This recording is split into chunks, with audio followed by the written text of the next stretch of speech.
Hi, Facebook. Look who we got here today. New Jersey's very own, born and raised in D.C. Look at him, Brian Isley. What's up? What's going on, Facebook, Zoom? What's happening? How y'all doing in these quarantine days? How's everybody doing? How are you doing, Linda? You good? I'm doing good, Brian. I'm trying not to catch the virus. I'm hoping the interviews go viral. That's it.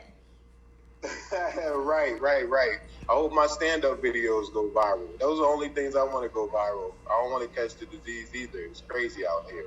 Yes.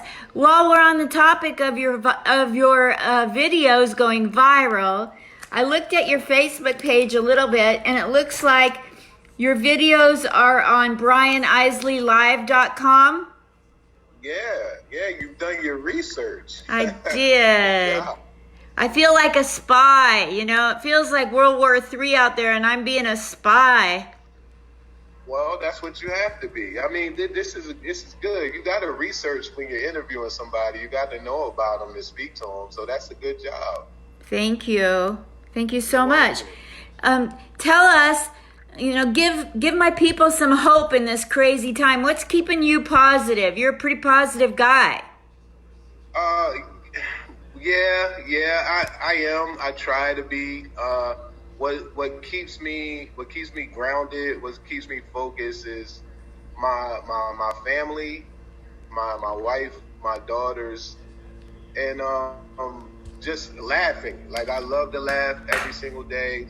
So whether it's Facebook posts or videos or stand-up comedy, Netflix, or if I go on YouTube, I try to make myself laugh at least 5 times a day. I need that laughter. Laughter heals. So we definitely need laughter more than ever right now, because it's ridiculous out here. It is. So I have never seen so much widespread suffering and pain ever in 69 years. Never. Yeah. It's unprecedented. It's the way things are shut down. People are losing their jobs. People are folding up their businesses. You and I are both in stand-up, so we're seeing comedy suffer mightily with the clubs shutting down, and people don't have it. They don't have income coming in. So, but it is forcing people to be creative and innovative. And comedy is one of those things that we're evolving with these Zoom interviews, these Zoom shows. Yeah. So, taking the hand that we're dealt, and we're playing with it, and we're still winning, and people are making the most of it. Yes. Now, I want my stages back. I love the stage. It's nothing like the stage in a live audience. But these shows that I'm doing right now, they'll do for right now because they have to. Yes. Last night I got invited. Sammy Obied and Kabir Singh were having a show, so I got invited to be in the audience laughing, where my laugh was, audible to the comics. So that was fun. Great. Yeah, it's great. It's great how these shows, the fans, the people tuning in, they could be interactive as well. They could post their comments. You could laugh and joke along with the audience. So that's cool. It's a different way to do comedy, and it's fun. I've done a few of them in the past couple of weeks, and they're fun. But I want my stages back. It's nothing like that live laughter response. It's the best feeling in the world. Yes, absolutely. I live here in a refurbished motel in Vegas that has 52 veterans in it. And when I'm in the right mood, I go out there and make them laugh. And I still get to have a little bit of a stage, but it's not like a crowded room full of people. No, it can't be a crowded room because we got to keep the social distancing, the 6 feet apart and all that good stuff. So we can take care of this curve and get back out here and do what we do. I can't wait. I'm going to tell you what, I'm anticipating when things get back to normal, because we're going to see some of the best stand-up comedy we've ever seen. I'm anticipating people are going to have all kinds of new material, all kinds of new stuff they want to talk about. People are going to be hungry again. They're no longer going to take their opportunities that they have for granted, because as you can see, we can lose them just like that. Exactly. So people are going to be hungry. People are going to be excited to get back on stage, and I'm very excited to see what's going to happen in the coming weeks and months, because it's going to be some great stuff for stand-up comedy and just people in general, because we take so many things for granted, and now that we see those things could be taken away from us, people are going to have a great appreciation for life in general. So it's going to be great. Yes. So tell us about your illustrious comedy career. When did it start? Why did you get in, and the good and the hard of it all? Oh, illustrious. That's one way to describe it. I see you all over the East Coast on flyers for big time stuff. Yeah. It's been a relatively short journey for most comedians' minds. I've only been in comedy for 6 years, but those 6 years seem like an eternity to me because of all the work that I put in. And I started because I had lost my job. What was your job? Back then I was a sales rep for Frito-Lay.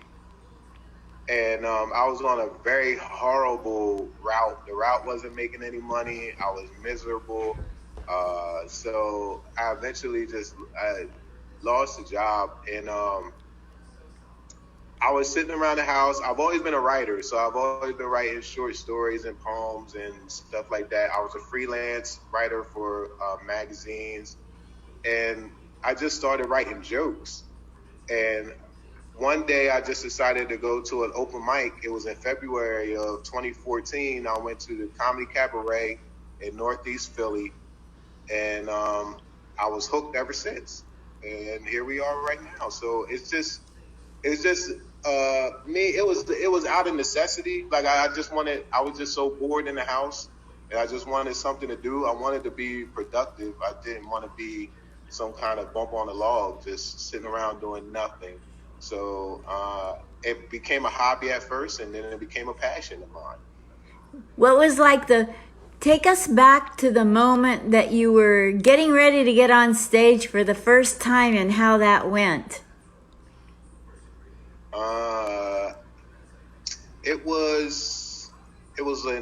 I know this sounds cliche, but it was an out-of-body experience. It was like I was still sitting down watching me on stage perform, because I couldn't believe it.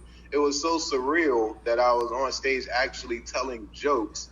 And I started relatively late. I was 34 at the time when I started. And a lot of people, they have it in their mind already real young that they're going to do that. And that was like my fourth or fifth option of what I wanted to do with my life. So I couldn't believe it. I couldn't believe I had the nerve to actually do it, because public speaking is one of the most terrifying things for any human being. So to go up there and actually try to make people laugh, anybody who's ever done it, I salute you, because that's a difficult thing to do. It is. And it was a good performance. Like, people were coming up to me after my set and saying they couldn't believe I did it that was my first time doing it. They didn't believe me. I was like, yeah, this is my first time doing it. And they told me, a few comics told me, like, you're really well structured and your timing is already good. So The sky's the limit. And they were right, because I've had some mild success in this comedy. So I'm happy about that. You have. You've been on some big shows. Is there anybody you want to give a shout out to that's helped you along the way, or any shared the stage with anybody great you want to mention? Yeah, there are a few people that have helped me along the way. Two of them are no longer with us. They passed away. Sorry. Yeah, it is what it is. Michael Brooks from Philadelphia, he helped me a lot, tremendously, with just the writing aspect of it. Just making sure that I was efficient in my comedy. because sometimes certain words aren't needed in a joke. You know, you got to piece the words together perfectly to make the perfect joke, and some words just aren't needed. So he made sure that I was aware of the fact that I needed to be efficient in my joke telling. So my style is storytelling, and a story can be boring if you don't get to the punchline quick enough. So you got to omit some words that don't need to be there and this and that. And he helped me with that. And another person who helped me, who's no longer here, is Chris Cotton. He recommended me to a few people when he didn't have to.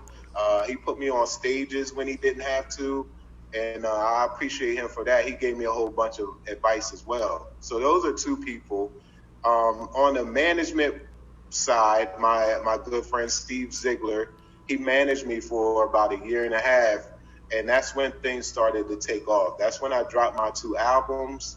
That's when I was accepted into a bunch of festivals around the country. That's when I got my first TV interview. So he helped me out tremendously. And so shout out to Steve Ziegler. And Bob Sumner, he used to run Def Comedy Jam, Bob Sumner. And he saw me in Willingboro, New Jersey, and he really liked me. He took me under his wing. And for the past year or so, he's been giving me a ton of opportunity.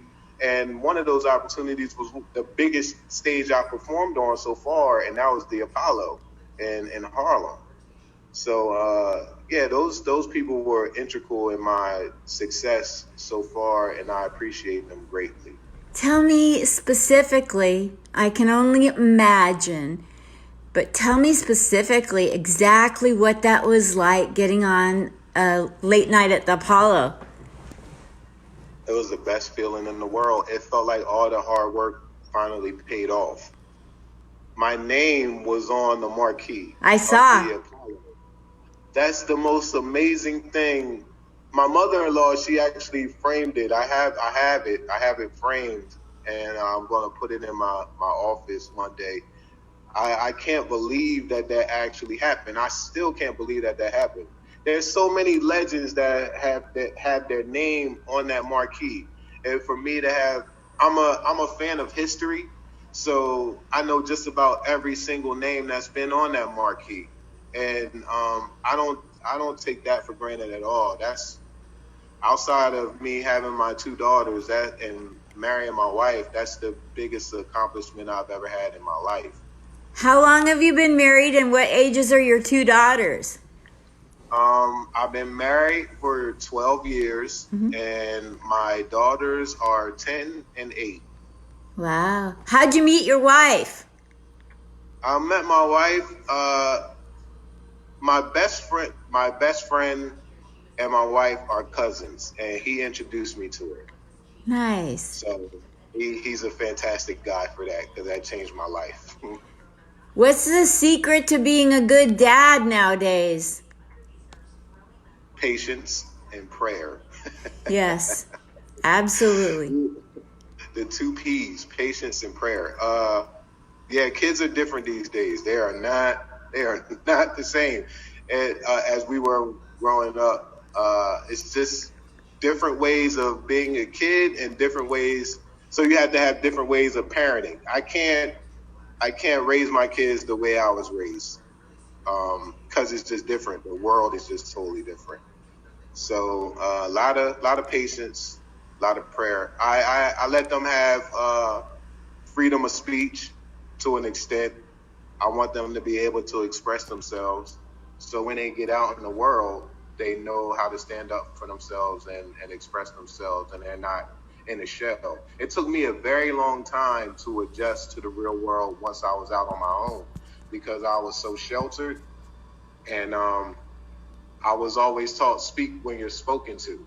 So I was quiet for most of my life, and I didn't know how to interact with people, didn't know how to talk to people, and people thought I was standoffish and aloof, because I didn't really have like conversations or small talk with people, because I didn't know how to be social, because I wasn't taught that. I'm teaching my kids how to be social and teaching them how to be well-mannered and stuff that, like, that stuff goes a long way, and it you never know how that'll work out for you. Just being nice to somebody and just being courteous to people, that goes a long way in life. It So, does. teaching my Like I would rather be nice to people and have, in the comedy world, for instance, and have other people go faster in their careers if they're not nice, and get what I'm supposed to get when I'm supposed to get it by being nice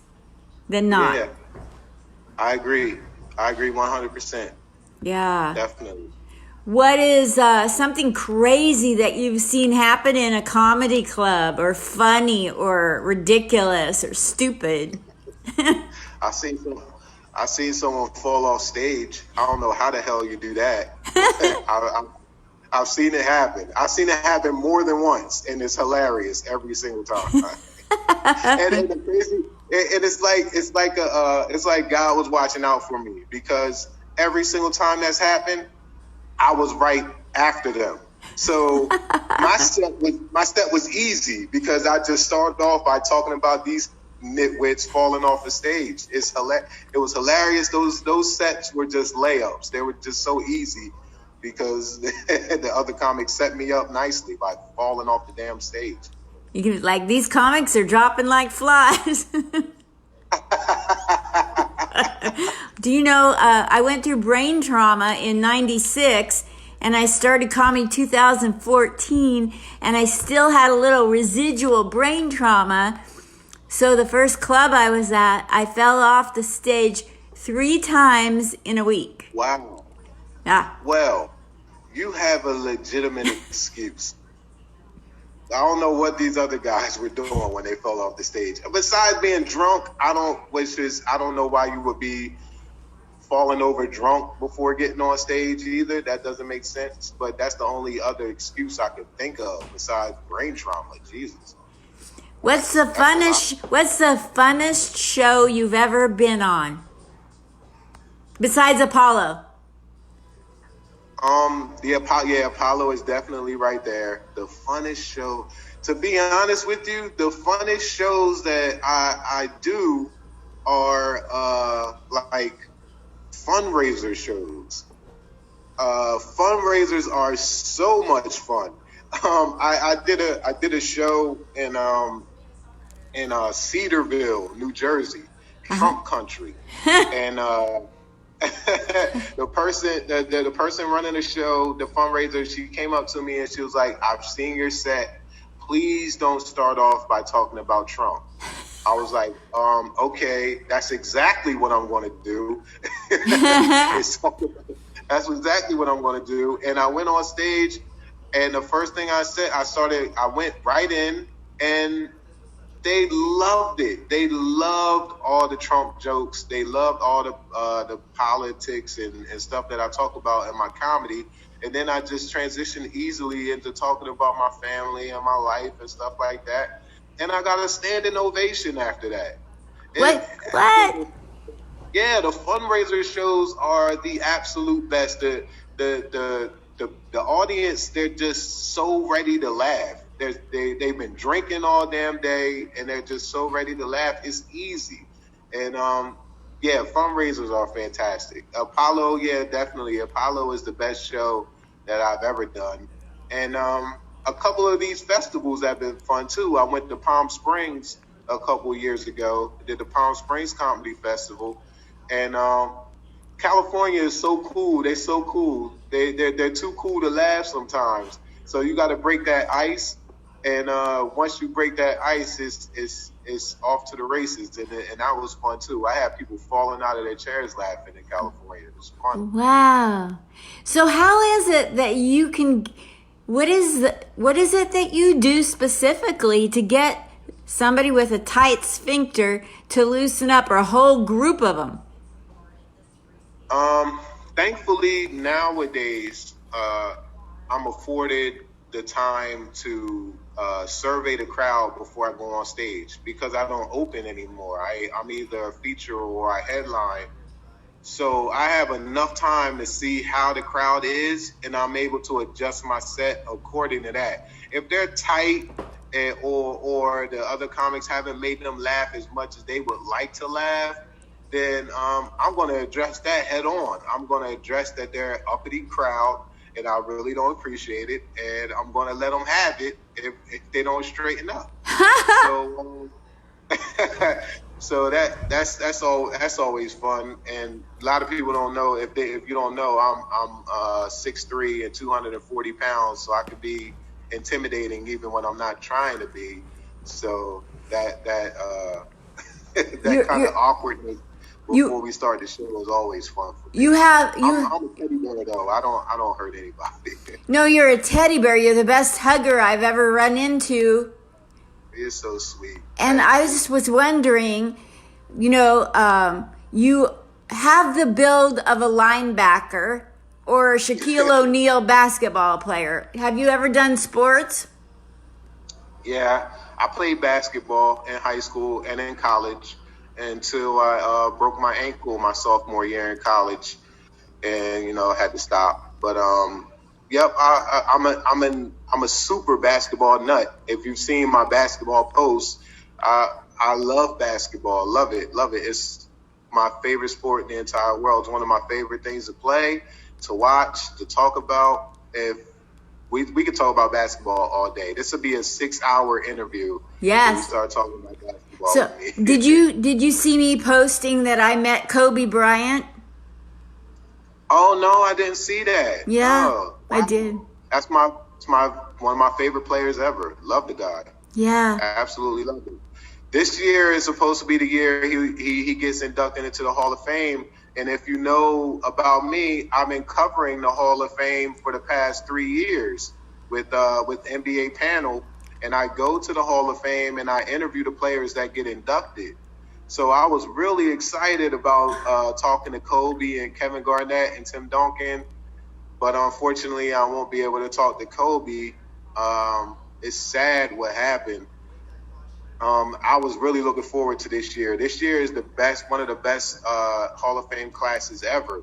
And I've been covering that press conference on NBA TV with John Weatherspoon from NBA Panel. So we go up there every year and we talk to the players, interview the Hall of Famers, and it's just one of the best experiences ever.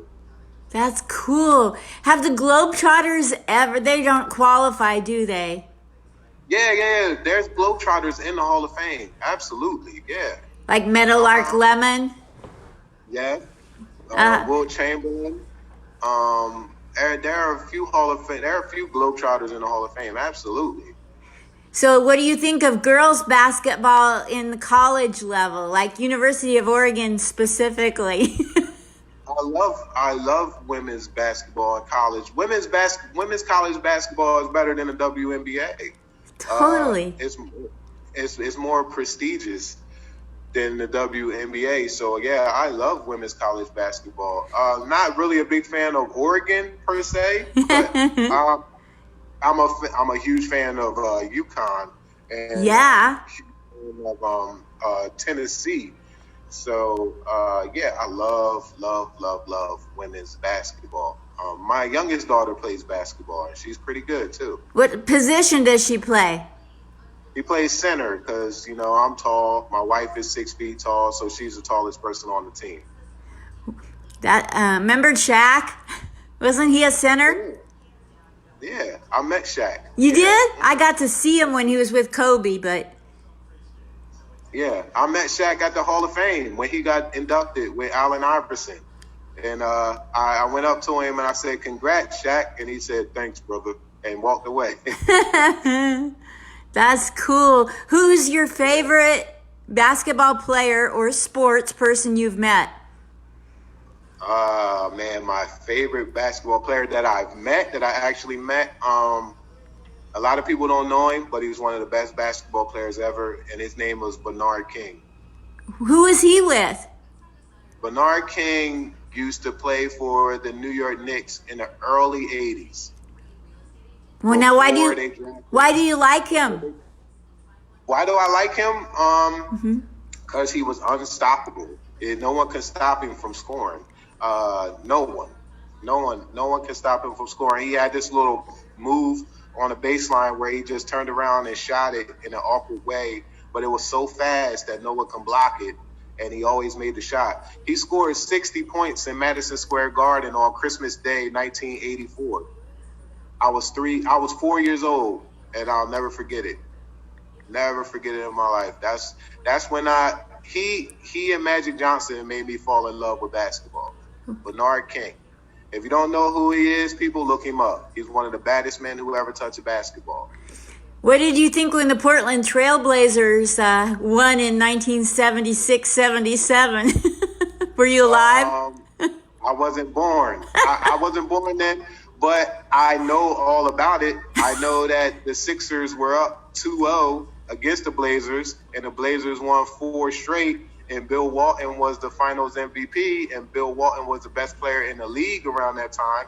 So yeah, I do know, even though I wasn't born around that time, like I said, I'm a basketball junkie, and I'm a walking almanac. So I know all about it, even though I wasn't alive when it happened. So what's your favorite basketball team then? The Los Angeles Lakers. Because of the history of the team? Because of Magic Johnson. Ah. Remember, were you around the day that he announced he had AIDS? Yeah, I cried like a baby. Me too. That was horrible. Because back then, I thought he was done. I thought he was going to die. So I was 10 years old. I was 11. I was 11 years old. And I just cried and cried and cried when he was at the press conference. And then I happened to look up, and he was smiling. So I'm like, if he's okay with it, I guess I should be okay with it too. And almost 30 years later, he's still alive and healthy as a horse. So he had the vision before any of us had the vision that he was going to be okay. And he is. And that's one of the reasons why I love Magic so much, because he was just the biggest optimist in the world. He just had a positive attitude about everything. Even being HIV positive, he had a positive attitude that he was going to continue to live life.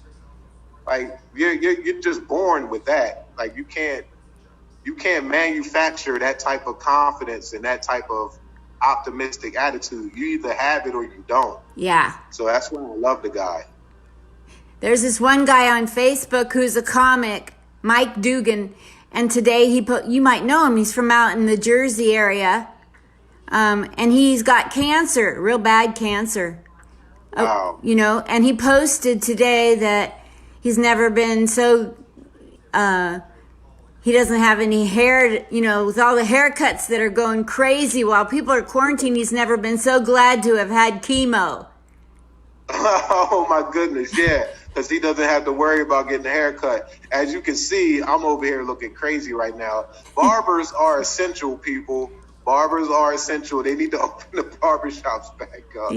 Put the barbers in bubbles or something. I don't know, to keep them safe. But we need haircuts. We out here looking bad right now. We're going to look like Bozo the Clowns. Look. Gosh, it's crazy. Yeah. And why? Give me about 2 weeks. Remember how people... I'll be looking like Homie the Clown. What's that? Hey, give me 2 weeks. I'll be looking like Homie the Clown. I have a question. How come is it that people don't think comedy is essential? Do you have a real answer or a funny answer about that? Who doesn't think that? I think it's essential. Now, I get why some people would think it's not a need. I get that, but I also don't get it because I need to laugh. That's essential to me. We all need to be entertained. We all need to have our mind taken off, the worries of the world and stuff like that. In a time of crisis, comedy is definitely essential. Thank you. Maybe during normal times, yeah, it's a luxury, but in times of crisis, it's definitely essential to laugh. You need to laugh. I know. Because, like people used to come up to us comics and say, oh, you're so brave. And now they're going to say it to the Walmart greeters. Well, yeah, Walmart greeter is brave. Walmart greeters were brave even before COVID-19. They work at Walmart. There's nothing braver than that. Well, the shutdown has had, if you're a feature and headliner, you are a feature and headliner, so the shutdown has affected you financially. Yes. So do you want to speak to that, or can I ask you where you could take donations if people are so inclined? I mean, I appreciate that, but I'm fine as far as donations go. What I would like people to do is to download and stream my album. That's how I've been generating a lot of income lately, because people can't go see live comedy, so they've been downloading and streaming comedy albums. And that's on BrianIsleyLive.com. Yeah, it's on BrianIsleyLive.com. My albums are called Logo, Laugh or Get Offended, and the Isley album. So I have 2 albums out. They're all over the place. They're on Pandora, Apple Music, Tidal, iHeartRadio, SiriusXM. So wherever you stream or download your music or your comedy albums, I'm there. It has a million streams on Pandora. I'm very excited about that. So that's great. Thank you for the people who listen on Pandora. Thank you so much. Congratulations. Yeah, thank you. So I'm good on donations. Just support my comedy. That's all I ask. I'll get on there this week. Give me a couple days to get. I will go and do that. Yeah, thank you. Thank you so much. Everybody on here, support live comedy. We don't want it to go away, and we want Brian Isley to stay. Yeah, you need me to stay. I need to stay. I need comedy, and comedy needs me. Where can people follow you besides peeking in your window and down the street? Yeah, don't do that. They might get shot. But, yeah, you can follow me on Twitter at Brian Isley Live. You can follow me on Instagram at the Brian Isley. Search Brian Isley on Facebook, and go to BrianIsleyLive.com. That's where all my blogs are. That's where all my videos are. That's where you can download my album, purchase my album, and yeah, that's pretty much it. And when this quarantine is over, you can catch me on a stage near you. I will be back in these streets real soon. I'm confident that this curve will be happening sooner than later. So we're all going to be back to doing what we love to do. Awesome. Do you have any t-shirts? Because I wear comics t-shirts. I sure do. And it's all on BrianIsleyLive.com. You know where I'll be? Laugh or Get Offended t-shirts. I have Brian Isley Live t-shirts. Just go on BrianIsleyLive.com and you'll see it. I'll get the BrianIsleyLive.com so that when I'm wearing it, it'll point people to your site. Absolutely. That's what I'll do. Okay, perfect. Well, I should probably let you go. You've been gracious and kind to answer the questions without calling me a moron yet. No, never that. Never that. You know I love you, Linda. I love you to pieces. I did from the moment I met you at the New Jersey Comedians Breakfast.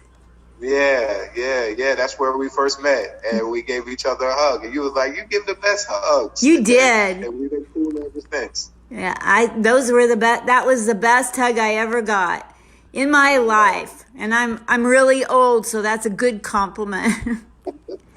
Well, thank you so much. You give great hugs too. Thank you. Thank you. I'll catch you later, and I love you a lot. Stay safe, care. and you're out there where the worst of it's happening. Do you want to speak to that before you go? Yeah, New Jersey. Stop being stupid. Stay home, please, for God's sake. Especially North Jersey. North Jersey is the absolute worst. North Jersey just think they can't catch COVID-19 at all. And they're just outside for no reason. I need North Jersey to stay their ass home. Please. What's the stupidest thing you've seen somebody be outside doing that's not essential? Running. What are we running for? Like, just go home. Order a treadmill. Order a treadmill, get it to your house, and run in your house. You don't need to be running outside. And these people don't have any masks, any gloves on. And some people have masks and no gloves, or gloves and no mask. That's like wearing a condom with holes in it. Stop it. Jeez. That's funny. Thank you so much, Brian Isley, you guys. Thank you very, very much. Have a wonderful day. Stay safe, stay sane. All right, you too. Bye-bye. Thank you, bye.